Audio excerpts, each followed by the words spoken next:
Two names, two legends, one of cyclist's greatest rivalries, immortalized not on wheels but on wrists. What's up people, today we're diving into the Breitling Top Time B01 Fausto Coppi and Gino Bartali edition. Vintage-inspired chronographs that don't just tell time, they tell a story. Before we talk bezels and subdials, let's set the stage.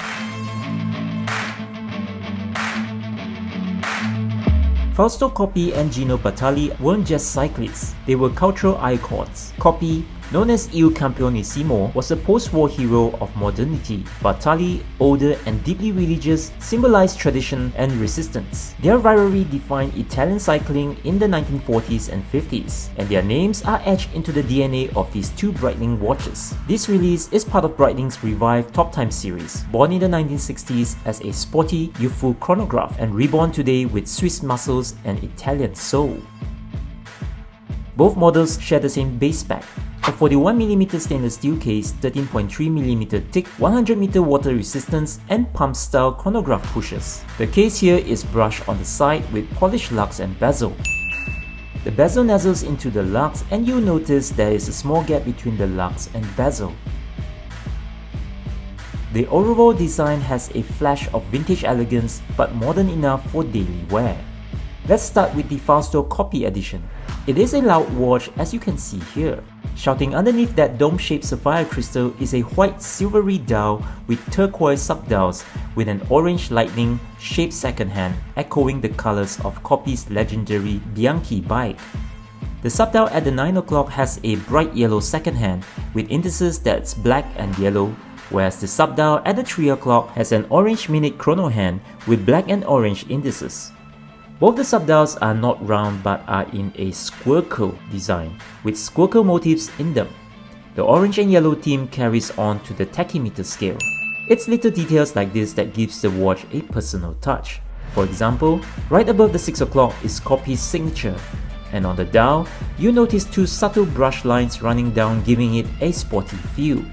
And on the tachymeter scale, it features Coppi's nickname, Il Campionissimo, that means champion of champions, which can be a reminder and a real boost to your morale whenever you are feeling down. The strap is a calfskin leather evoking racing gloves and vintage cycling jersey. It is in turquoise with white stitching and Breitling's yellow at the back, tapering down from 20mm to 18mm. Now, the Gino Bartali. This one's more understated but just as bold. It features the same case and design with a slight difference. It has a blue dial with yellow accents inspired by Bartali's memorable jersey. The yellow accents can be seen on the lightning chrono second hand, the hands and the indices in the subdial, albeit they both have a different tone of yellow. Bartali's signature, and on the tachymeter scale. This tachymeter scale features Bartali's nickname L'intramontabile, which means the timeless. The strap on the Bartali is the same save that it is in blue. Both also features a twin pusher folding clasps. Both timepieces feature similar hour and minute hand, and they are with lume, but with different indices design. The indices on the Coppi are in black with no lume, but Bartali's version are in white with lume. Inside both watches beats the Breitling manufacturer caliber B01, one of the best in-house chronograph movements in the game today. COSC certified, column wheel vertical clutch, and 70 hours of power reserve. It's not just vintage styling here, the mechanical heart is thoroughly modern. It winds smoothly, feels crisp when you engage the chronograph, and it's built to last. It's the same movement you'll find in the much higher-end Breitlings like the Premier and Navitimer collection, making this top time release a bit of a stealth value play. And yes, it is visible through a sapphire case back. What I really appreciate here is that whilst this is a tribute piece and a limited edition piece, you've got a clear case back that allows you to appreciate the movement. The tribute are etched around the ring. Now, how do they wear? At 41mm, this sits perfectly on the wrist, especially with the curved lux and supple leather straps. They strike that sweet spot, sporty but elegant enough for smart casual. They are not feather light, but they are not bulky either, and the visual punch on the dials means they stand out, even under the shirt cuff. These watches want to be seen. The Coppi version is more youthful and vibrant, great for summer, more casual outfits. The Bartali is more refined, conservative, something you would wear on a weekend getaway through Tuscany, glass of Chianti in hand. Priced just under 8,000 USD, both editions sit in that luxury chronograph tier, but not yet in unobtainium territory.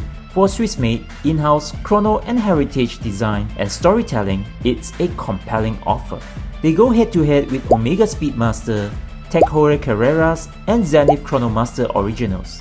But what sets the Breitling Top Time apart is that playful, colorful, and very human approach. These aren't two watches, they're emotional watches. Each model is limited to only 750 pieces. They are not hyper limited, but they are not going to be around forever either. The Breitling Top Time B01 Coppi and Bartali edition are more than just timepieces.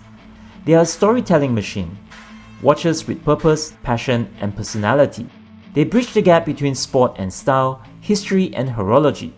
Whether you're a cycling fan, a vintage chronograph enthusiast, or just someone who appreciates a good rivalry, these watches give you something that's hard to find these days. That's charm. Coppi or Bartali, modernist or traditionalist, champion or timeless? Let me know in the comments below. Me, I'll take both. If you've enjoyed this review, give it a thumbs up and hit that subscribe for more in-depth look at some of the world's most interesting watches. I've got more chronos, more icons, and more stories on the way. And if you could wear a watch that's inspired by your favorite athlete or icon, who would it be? Drop your answers below and I'll see you in the next one. Take care now, bye bye now.